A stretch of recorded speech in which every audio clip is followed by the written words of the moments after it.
అందరికీ నమస్కారం. ఈరోజు మీ అందరికీ నేను వినిపించబోయే కథ మంచి మనసులు. రచయిత కేఎల్ శైలజ గారు. ఇక కథలోకి వెళితే, పెళ్ళింట్లో మామిడాకులు, అరటి స్తంభాలు, మల్లెపూలు, బంతిపూల పరిమళాలు ఇంకా వీడలేదు. కొత్త కోడలికి తలకు సాంబ్రాణి వేస్తోంది అలివేలు. కుర్చీలో కూర్చొని కొంచెం ఇబ్బందిగా చూస్తోంది రమ్య. నెలకొకసారైనా తలకు ఇలా సాంబ్రాణి పొగ వేసుకుంటే జుట్టు మంచి వాసన వస్తూ ఉంటుంది రమ్య, అంది అలివేలు.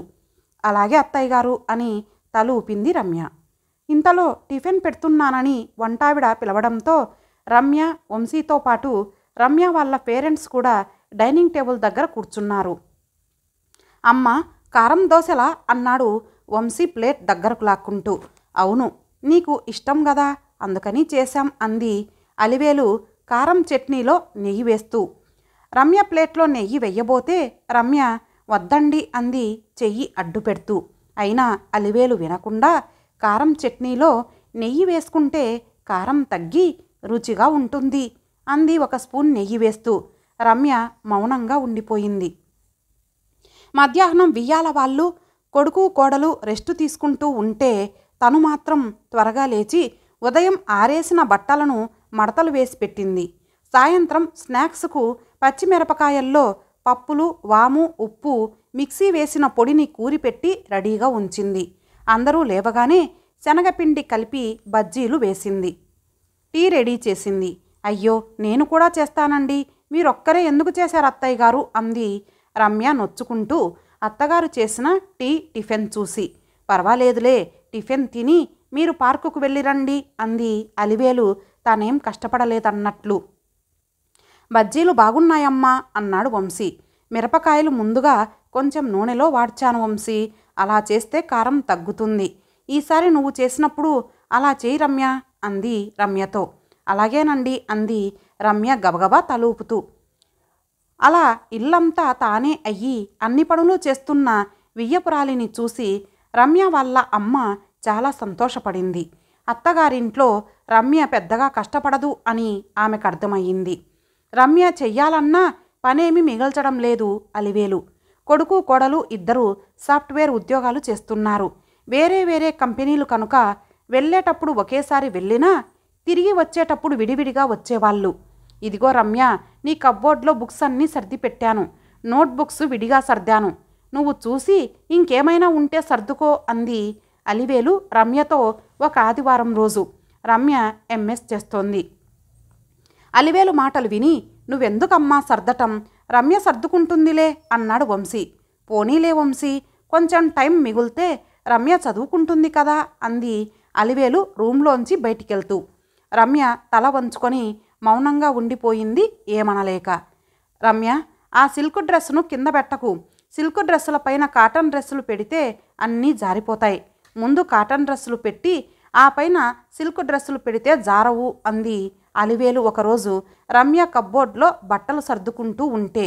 చేస్తున్న పని ఆపి అలాగేనండి అని పెట్టినవి తీసి మళ్ళీ అన్నీ సర్దింది, ఒకంత కినుకగానే రమ్య. ఇంకో రోజు, రమ్య, మీ రూమ్లో బుక్స్ అన్నీ కింద గోడ పక్కన ఉన్నాయి, డ్రెస్సెస్ అన్నీ కుర్చీల్లో వేలాడుతూ ఉన్నాయి, అవన్నీ తీసి సర్ది పెట్టుకో, ఇంకో 10 నిమిషాల్లో పనిపిల్ల మీ రూమ్కు వచ్చి చిమ్ముతుంది, అంది అలివేలు ఫ్రిజ్ సర్దుతూ. సోఫాలో కూర్చొని ల్యాప్టాప్ చూస్తున్న రమ్యతో. ఒక నిమిషం అలివేలును చూసి అలాగే అత్తయ్య గారు అని లేచి వెళ్ళి గబగబా అన్నీ ఒకవైపుగా సర్ది మళ్ళీ వచ్చి ల్యాప్టాప్ తీసుకుంది రమ్య. అలా కోడలికి పనిలో సలహాలు చెప్తూ కోడల్ని కష్టపెట్టకుండా పనులన్నీ చేస్తూ, రమ్య చిన్నపిల్ల కదా అని అన్ని విషయాల్లో సహాయం చేస్తూ కోడల్ని ముచ్చటగా చూసుకుంటూ అలా చేయడం తన బాధ్యతగా భావించుకొని సంతోషపడుతూ ఉంది అలివేలు. ఇంకా అపార్ట్మెంటులో వాళ్లకు రమ్య గురించి గొప్పగా చెప్పుకుంటూ బంధువులందరి దగ్గర రమ్యను పొగుడుతూ అడిగిన వాళ్లకు అడగని వాళ్లకు రమ్య ఎంత మంచి అమ్మాయో గడగడా చెబుతూ ఉండేది. కానీ అత్తగారు తనే అన్ని పనులు చేశానని అనిపించుకోవడానికి పనులన్నీ చేస్తూ అడగకుండానే అన్ని విషయాల్లో జోక్యం చేసుకొని అన్నీ తనకే తెలిసినట్లుగా అలా చెయ్యండి ఇలా చెయ్యండి అని చెబుతూ ఉంటుంది అని కోడలు తన గురించి అనుకుంటూ ఉందని కొంచెం కూడా ఊహించడం లేదు అలివేలు. తనలాగా కాదు, కోడలు ప్రైవసీ కోరుకుంటూ ఉందని మాత్రం ఎప్పటికీ తెలుసుకోలేదు. రమ్య తన విసుగును బయటికి కనిపించకుండా గడుపుకొస్తూ ఉంది. అలా 2 సంవత్సరాలు గడిచాయి. ఒకరోజు ఫ్రిడ్జ్లో కూరలు తీస్తున్న రమ్యతో అలివేలు, రమ్య, పచ్చి కొబ్బరి చిప్పలు డీప్ ఫ్రిడ్జ్లో ఉంచి కావలసినప్పుడు 1 గంట ముందు బయట పెడితే సులభంగా కొబ్బరి ఊడి వస్తుంది అంది పచ్చిమిర్చి తొడిమెలు తీస్తూ. మా పెళ్ళై 2 సంవత్సరాలైనా ఇంకా మీరు నాకు ఏదో ఒకటి చెప్తూనే ఉన్నారు. కూరలు కడగడానికి సింకు దగ్గరకు తీసుకెళ్తూ అంది రమ్య. అలివేలు మొహం కత్తి వేటుకు రక్తపు చుక్క లేనట్టుగా పాలిపోయింది. కాసేపు సోఫాలో అలాగే కూర్చుండిపోయింది చేష్టలుడిగినట్లు. నిజమే కదా, తానెందుకు అలా చెప్తోంది? తాను తప్పు చేస్తోందా? అడగందే చెప్పడం పొరపాటేనా? ఆ రోజు మధ్యాహ్నం భోజనం చేసిన తర్వాత రెస్ట్ తీసుకునే సమయంలో అలివేలుకు కంటి మీద కునుకు రాలేదు. మనసు గతంలోకి తొంగి చూస్తోంది. అలివేలు పెద్దగా చదువుకోలేదు. అమ్మగారింట్లో ఎవరు ఏ పని చెప్పినా కాదనకుండా చేసేది. అత్తింట్లో కూడా అంతే. అలివేలు తోడికోడలు, అత్తగారికి మేనకోడలు. అందుకని తోడికోడలికి అత్తగారు ఏ పని చెప్పేవారు కాదు. అలివేలు అదంతా ఏమీ ఆలోచించేది కాదు. తల ఉంచుకొని పని చేస్తూ ఉండేది. అత్తగారు అలివేలుతో తక్కువగా, అది రాజసంగా మాట్లాడుతూ మేనకోడల్ని పక్కన కూర్చోబెట్టుకొని కబుర్లు చెబుతూ ఉండేది. అలివేలుకు ఒంటరితనంగా అనిపించేది. చిరుతిండ్లు కూడా అలివేలుకు తెలియకుండా మేనకోడలికి ఇస్తూ ఉండేది అత్తగారు. అలివేలు చూసి చూడనట్లు ఉండేది. అలివేలు చూలింత బాలింత అయినా కూడా అత్తగారు ఇస్తే తినడమే తప్ప తనకై తాను తీసుకొని తినేది కాదు. పల్లెటూరు నుంచి వచ్చిన తోడికోడలు కారం పచ్చళ్ళు బాగా తినేది. అలివేలుకు నెయ్యి లేకుండా అంత కారంగా ఉన్న పచ్చడి తినడం ఇబ్బందిగా ఉండేది. అందరూ భోజనానికి కూర్చున్నప్పుడు మొహమాటంగానే నెయ్యి వేయమని అడిగితే నెయ్యంట, ఆ లోపల గూట్లో ఉంది, తీసి వెయ్యమ్మా చిన్న కోడలికి అని దీర్ఘం తీస్తూ అనేది అత్తగారు మేనకోడలితో. అందరి ముందు ఆమె అలా చెప్తుంటే అలివేలుకు ఇబ్బందిగా ఉండేది. ఇంటికి వచ్చిన బంధువులు అలివేలు పట్ల అత్తగారు నిర్లక్ష్య ధోరణితో ఉండటం గమనించినా ఆమె నోటికి జడిసి ఎవ్వరూ ఇదేమిటని అడిగేవారు కాదు.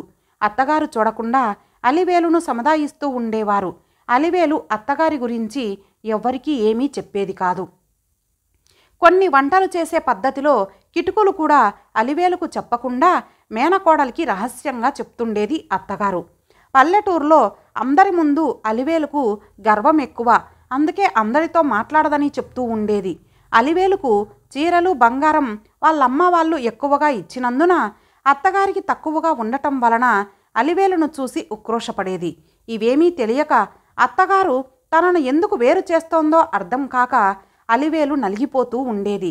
తాను మేనకోడలు కాకపోవడం తన పొరపాట అనుకుంటూ ఉండేది. అలా అడుగడుగున అత్తింట్లో అలివేలు ఇబ్బంది పడి ఉన్నందున తనపై కావాలని ద్వేషాన్ని పెంచుకున్న అత్తగారిని చూస్తూ పెరిగిన అలివేలు తన కోడల్ని తాను ఒక స్నేహితురాలిగా ముచ్చట్లు మాట్లాడుకుంటూ చూసుకోవాలని, అన్ని పనులు చేసి పెడుతూ వంటలో తనకు తెలిసిన మెలకువలన్నీ చెప్పాలని, సలహాలు సూచనలు ఇస్తూ ఇబ్బంది పెట్టకుండా ఉండాలని మనసులో అనుకుంటూ ఉండేది. అందుకే కొడుకు పెళ్ళవగానే రమ్యను ఆప్యాయంగా చూసుకోవడం మొదలుపెట్టింది. కానీ అది రమ్యకు కష్టంగా ఉంటోందని ఆలోచించలేకపోయింది. అలా చాలాసేపు ఆలోచిస్తూ కూర్చున్న అలివేలు 3 గంటలకు ఇంటికి వచ్చిన రమ్యను చూడగానే, అయ్యో ఇంత ఎండలో వచ్చావెందుకు రమ్య, 1 గంట ఆగి రావాల్సింది అంటూ పల్చటి మజ్జిగలో నిమ్మకాయ, ఉప్పు, కొత్తిమీర వేసి తెచ్చి ఇచ్చింది. రమ్య తనను ఎదిరించి మాట్లాడింది. రమ్యను దూరంగా ఉంచాలి అని అలివేలు ఆలోచించలేదు. ఆ రోజు సాయంత్రం వచ్చిన పెద్దమ్మ కూతురు ఉమను చూసి మధ్యాహ్నం రమ్య మాటల వల్ల పడిన ఇబ్బందిని పూర్తిగా మర్చిపోయింది. మళ్ళీ మామూలుగానే పని చేస్తూ ఉమతో బంధువులందరి సంగతులు మాట్లాడుతూ ఇంట్లో పనంతా ఇంతకు ముందులాగానే చేస్తూ ఉండిపోయింది. 2 రోజులు గడిచేసరికి ఇంట్లో పరిస్థితి అర్థమయ్యింది ఉమకు. అలివేలు రమ్యకు ఏదో ఒక సలహా చెబుతూనే ఉంది. తను గబగబా పనిచేస్తోంది. అయ్యో రమ్య, పైజామాకు ఇస్త్రీ లేదు, ఉండు 5 నిమిషాల్లో ఇస్త్రీ చేసిస్తా అంటూ స్నానానికి వెళ్ళడానికి సోఫా మీద రమ్య పెట్టుకున్న పైజామా తీసుకొని ఐరన్ చేసి తెచ్చింది. రమ్య ఉదయం వెళ్ళేటప్పుడే మధ్యాహ్నం లంచ్ బాక్స్తో పాటు సాయంత్రం స్నాక్స్కు కూడా పండ్లు లాంటివి ఏవో పెట్టి ఇస్తూ ఉంది అలివేలు. రమ్య ఒక్కో రోజు తింటోంది, ఒక్కో రోజు వెనక్కు తెచ్చేస్తుంది. అది చూసి అయ్యో తినలేదే అంటూ వాపోతున్న అలివేలును వింతగా చూసింది ఉమ. రమ్య ఏమీ అనకుండా అలా ఒకసారి చూసి వెళ్ళిపోయింది. ఆ చూపులో కొంచెం విసుగు కూడా ఉందా అనిపించింది ఉమకు. ఇద్దరి మధ్య ఏదో ఇబ్బంది ఉందని అనిపించింది. పాపం అలివేలు పనిచేసి కూడా నిర్లక్ష్యానికి గురవుతోందే అని బాధపడింది ఉమ. అందుకే ఆ రోజు ఉదయం కొడుకు కోడలు బయటికెళ్ళిన తర్వాత అలివేలుతో, అలివేలు, ఈ విషయం తెలుసా? అనంతపురం జిల్లాలో కదిరి దగ్గర గూటిబయలులో 7 ఎకరాల్లో తిమ్మమ్మ మరిమాను ఉందట. అది గిన్నిస్ బుక్లో కూడా ఎక్కిందంట అంది ఆశ్చర్యాన్ని వ్యక్తం చేస్తూ ఉమ. అవునా అంది ఏమాత్రం ఉత్సాహం చూపించకుండా అలివేలు. మళ్ళీ కొద్దిసేపటికి అలివేలు, కోడల్ని ఎంత బాగా చూసుకుంటున్నావే అంది ఉమ. అలివేలు చిన్నగా నవ్వింది. కానీ అందులో సంతోషం కనిపించలేదు ఉమకు. ఇంతకుముందు ఫోన్ చేసినప్పుడు కోడల్ని బాగా చూసుకుంటున్నావా అని అడిగితే తను కోడలికి ఏ పనులు ఎంత బాగా చేస్తున్నది గలగలా చెప్తుండేది. ఇప్పుడు ఆమె నవ్వులో నిర్లిప్తత కనిపిస్తోంది. అలివేలు అత్తింట్లో ఎలా నిర్లక్ష్యానికి గురైందో అలివేలు చెప్పిన దానికంటే ఎక్కువగానే తెలుసు ఉమకు. వీళ్ళు వెళ్ళినప్పుడు గమనిస్తూ ఉండేవాళ్ళు.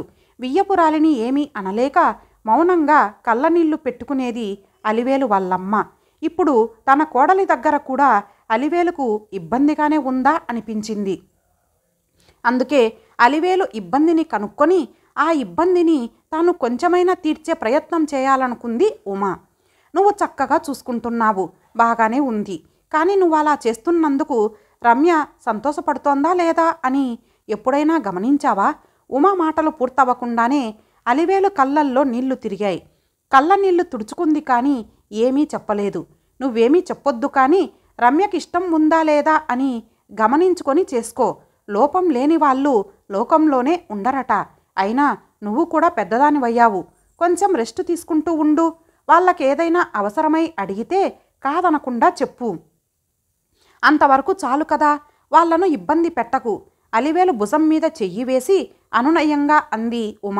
అవును, అలాగే చెయ్యాలి అన్నట్లు నెమ్మదిగా తల ఊపింది అలివేలు. ఆ రోజు సాయంత్రం రమ్య దగ్గరకు వెళ్ళి మాటల మధ్యలో, రమ్య, అలివేలు నువ్వు అడిగినా అడగకున్నా, నువ్వు విన్నా వినకున్నా ఏదో ఒకటి చెప్తూనే ఉంటుంది. నీకు విసుగ్గా లేదా అంది నవ్వుతూ ఉమ.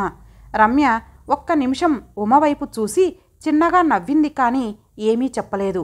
రమ్య, అలివేలు వాళ్ళ అమ్మ వాళ్ళింట్లో అందరిలో నవ్వుతూ గలగలా మాట్లాడుతూ తిరిగేది. కానీ అలివేలు అత్తగారు అలివేలుతో ముక్తసరిగా మాట్లాడుతూ, మేనకోడలైన తన పెద్ద కోడలితో మాత్రం ఎక్కువగా మాట్లాడుతూ అన్ని విషయాలు ఆ కోడలికే చెబుతూ తిండి తిప్పలు కూడా సరిగ్గా పెట్టకుండా అలివేలును వేరుగా చూసింది.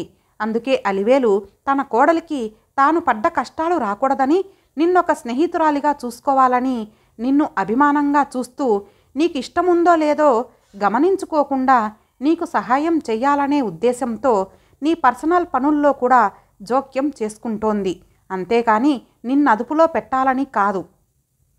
తాను చెయ్యకుంటే ఎలా అనుకుంటోందే కానీ అలా చేయడం వల్ల తనను అలుసుగా చూస్తున్నారని కానీ, నువ్వు ఇబ్బంది పడుతున్నావని కానీ తను గమనించుకోవడం లేదు. నువ్వు పని చేసే అవసరం లేదు, కానీ అలివేలును నిర్లక్ష్యం చెయ్యకు. అదెవరికీ చెప్పుకోదు, మనమే గమనించుకోవాలి అని చెబుతూ కళ్ళు తుడుచుకుంది ఉమ. ఆమె మాటలు పూర్తయ్యేటప్పటికీ రమ్యకు విషయం పూర్తిగా అర్థమయ్యింది. సారీ అత్తయ్య, మా అత్తయ్య ఎప్పుడూ ఏదో ఒకటి చెబుతూనే ఉంటారని అనుకున్నాను, కానీ ఇలా ఒంటరితనం పోగొట్టుకోవడానికని అనుకోలేదు. మొన్న అత్తయ్యను విసుక్కున్నాను కూడా, ఎప్పుడూ ఏదో ఒక సలహా ఇస్తూ ఉంటారని. ఎంత బాధపడ్డారో కదా. మొదట్నుంచి నేను కూడా కొంచెం ఫ్రెండ్లీగా ఉండాల్సింది. ఇక మీదట అత్తయ్యను నేను సంతోషంగా ఉంచుతాను, మీరు దిగులు పడొద్దు అంటూ ఉమ చేతి మీద చెయ్యి వేసింది రమ్య. సరేనా అన్నట్లు. కొద్దిసేపటికి ఇద్దరూ తేరుకున్నారు. ఆ రోజు రాత్రి వంట చేసేటప్పుడు ఎర్రగడ్డల బుట్ట చూసిన అలివేలు, అయ్యో, ఒక గడ్డ చెడిపోయింది ఇందులో. రోజు మనం ఎర్రగడ్డలు తీస్తున్నప్పుడంతా బుట్టలో ఏవైనా పాడైపోతున్నాయేమో అని గమనిస్తూ ఉండాలి రమ్య అంటూ ఆ పాడైపోయిన గడ్డను డస్ట్బిన్లో వేసింది. అక్కడే చపాతీలు కాలుస్తున్న రమ్య, అవునత్తయ్య, చెడు వాసన వస్తే కానీ మనం కనుక్కోలేకపోతున్నాం. మీరు అన్నట్లు ఎప్పటికప్పుడు గమనించుకుంటే బాగుంటుంది. ఇక నుంచి నేను కూడా రెగ్యులర్గా చూస్తుంటానులేండి అంది అలివేలు వైపు చూస్తూ. రమ్య మాటలకు అలివేలు ముందు ఆశ్చర్యపోయింది, తర్వాత సంతోషపడింది. రమ్య కలుపుగోలుగా మాట్లాడటం చూసి. ఇదంతా చూస్తున్న ఉమా, అమ్మయ్య, వీళ్ళ మంచి మనసుల్లో అరమరికలు లేకుండా చెయ్యగలిగాను అనుకుంది తేలికపడిన మనస్సుతో. ఇంతటితో ఈ కథ సమాప్తం. మరలా మరొక మంచి కథతో కలుద్దాం. అంతవరకు సెలవు. నమస్తే.